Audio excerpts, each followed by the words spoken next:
This is The Strange Recital, a podcast about fiction which questions the nature of reality.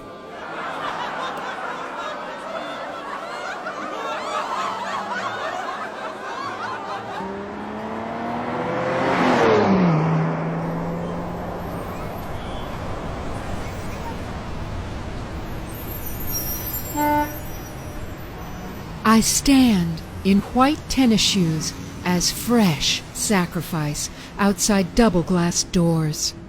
Through a center crack, quality-controlled air blasts from my reflected street portrait. I strain, like so many before me, for clarity beyond the tinted glass. I cast hard toward colorful shapes in their crackerjack midnight blue, green, and silver shimmer. I see vibrant static lines. These petrol-powered puffs of metal lounge in motionless motion. My eyes nibble at their form, but I will not enter this place. Steel and gloss wait like royal cherries. I understand they are here for the gaze of anyone. I suck air to my brain and curl sweaty fingers to summon this crude cathedral door. The handle pulls at heart level. I place my meek sneakers gently inside so as not to stir distant overlords. Like a newborn yak on wobbling leg, I stand stupid. For I've landed squarely on a stargate. The floor owns such shine, I see down to the core of the earth, down to where goblins live. They balance this platter of chariots on their shoulders. In tandem, I see the heavens braced by Earth's beloved sky, filled with blue oxygen. Parallel realities polarized in divine axiom, captured below my feet in this silent lake. Instantly drunk, I gently stagger in this palace of pending price. Quick! An idea starts to expand. It grows, toes and eyelashes. Suddenly, I am a different organism, still hovering between dimensions, like a wayward stick figure. I unravel in holy transition.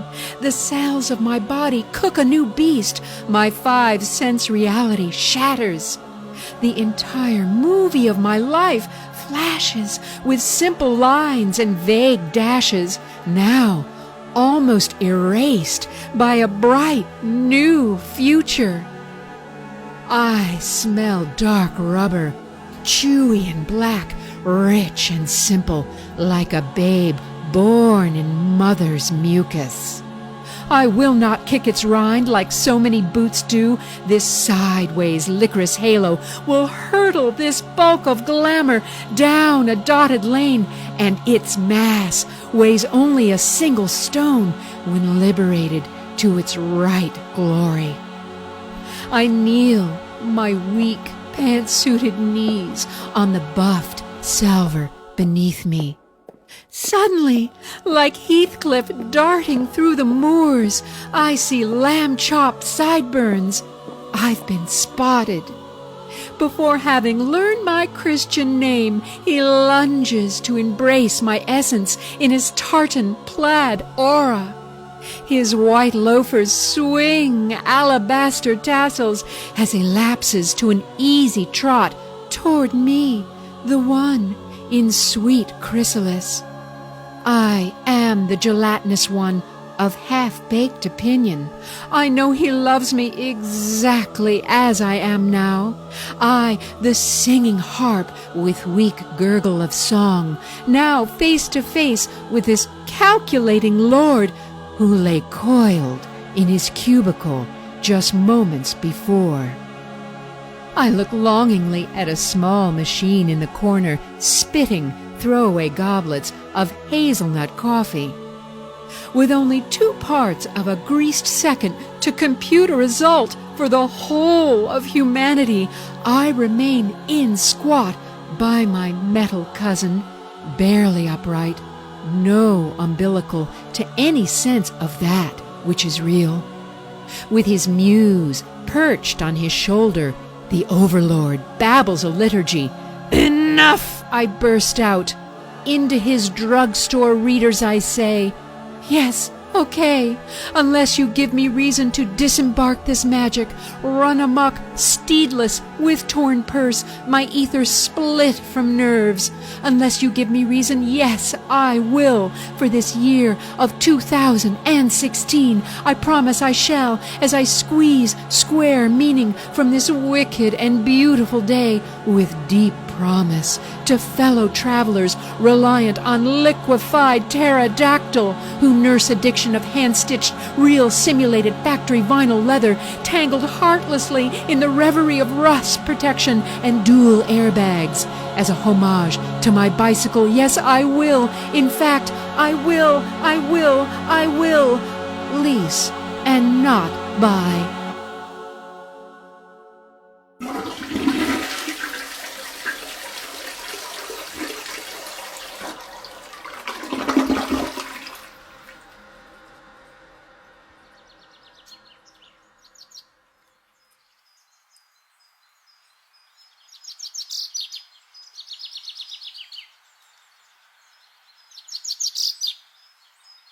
That was Kip's Autodome, written, read and performed by Bonnie Lykes.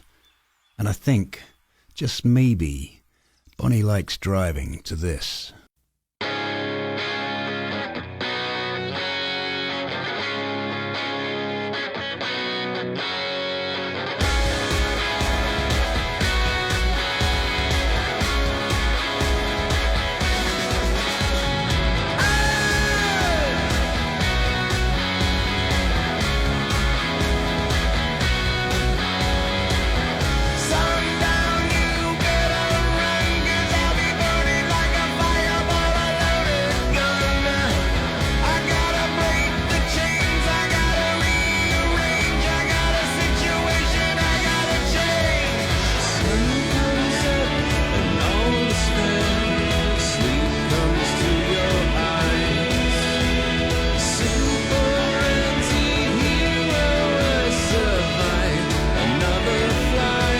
I'm both a passenger and an interviewer today.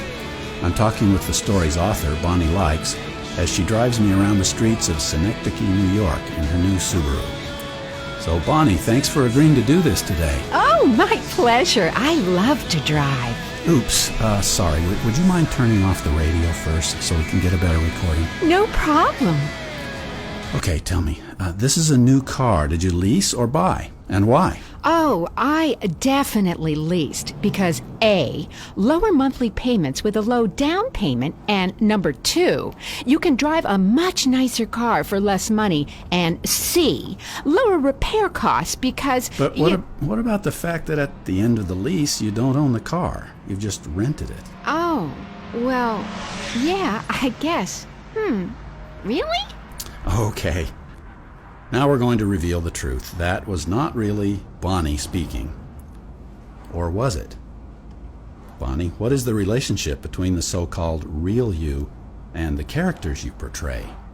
Well, this character is passionate about parallel dimensions and operating heavy machinery that she thinks is pretty.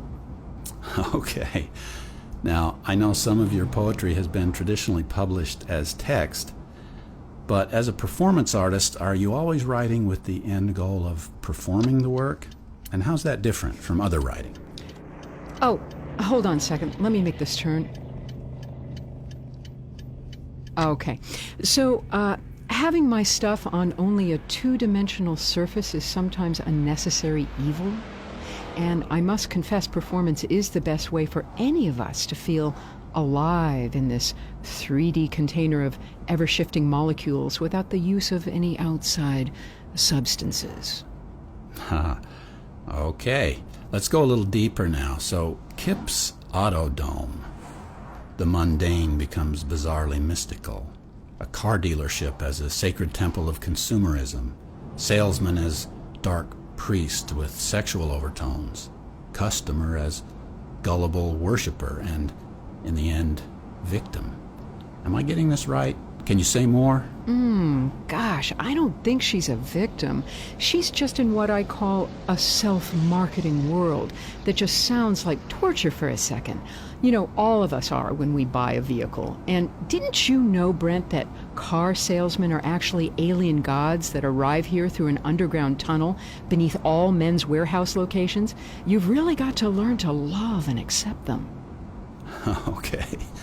Well, I don't know. Some might say this is sort of harsh social criticism. Does our culture really warrant that? Warrant? Who's got a warrant? Whoa, what the hell? Hey, learn to drive, you jerk! Sorry about that. Anyway, as I was saying, I'm not sure I understand the question. Are other dimensional realities harsh to this one because they're different? Or I shouldn't really be making fun of hypnotized consumerism or loafers with tassels. You know, they're all moving targets that promise energy well spent, in my opinion. Okay, well, Bonnie, this has been a fascinating discussion, not to mention life-threatening. I see we're now heading west on Manifest Destiny Boulevard, and our destination is just ahead, the Palace of Materialized Dreams. Just one more question. Did you buy this car at Kip's Auto Dome? Of course, where else? Indeed. Thank you so much for your time, your thoughts, and your driving. Thank you for allowing me to drive you around today, Brent. And you really should wear your safety belt, dear. Ah, yes, thank you.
Hey, Tom. Hey, do you want to get a coffee or something? Yeah, or maybe a whiskey. Did you get the interview? Yeah, the interview went fine, but What? I don't know, man. Something very weird happened. I gotta sit down. Was it an accident? No. I mean, yeah, almost, but it's not that. It's what happened later. So what happened? I must have blacked out or something. It was like a dream, but real. Tell me about it. Okay, we were on our way back here. Bonnie told me I should fasten my safety belt, so I did. And then it was like, wow, I wonder if I had a psychotic break or something. Can you describe it? I looked up from the seat belt, and there was a plant growing out of the glove box, like a vine. And so fast, like in seconds, thousands of vines and leaves grew out of everywhere, and I was not in the car anymore at all. I was walking through a jungle. Really? And then I looked down at myself, and I wasn't me. I was mostly naked with brown skin, younger, more muscular, and barefoot. I never go barefoot except on a beach. And there were others like me, all walking in a line on a trail, through a jungle with monkey sounds and birds and stuff. Wow. And it seemed like a really long time, you know. I mean, we walked, and it went from afternoon to dusk. Hours. It was getting dark under the trees, and then I smelled smoke. We came into a clearing by a river, and there was a big campfire burning. This guy, with feathers on his head, turned around and greeted us. His face was painted with white stripes. No shit. The guy was dancing and chanting, and I understood him. The mother will teach us, he was saying. And then he passed around a wooden bowl of something that everyone was drinking from. He handed it to me and looked straight at me with these eyes that were like really bright and sharp, like he totally knew me. And that's all I remember. And then you woke up? Well, I never felt asleep. I mean, there I was, suddenly standing on the street, and Bonnie was driving away, and it was all just a few seconds. And then I saw you, and here we are.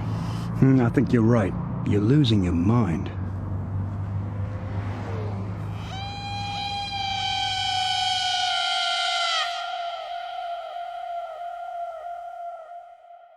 You've been listening to The Strange Recital.